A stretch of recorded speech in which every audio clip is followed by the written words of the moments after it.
Hello, today I'm gonna show you how to create home screen folders on Doogee phones.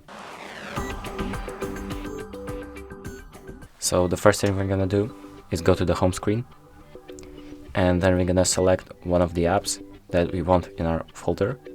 So we're gonna hold it, and then we're gonna drag it to another app that we want in the folder. So for example, I want these two apps in one folder, so I'm gonna drag it, and you'll see that it enlarges. So if I release it, you'll see that a folder has been created. And then we can go in and click on edit name and create a name for it. So if I click apply, you'll see that a folder will be named now. And that's it. Thank you for watching, and make sure to like and subscribe.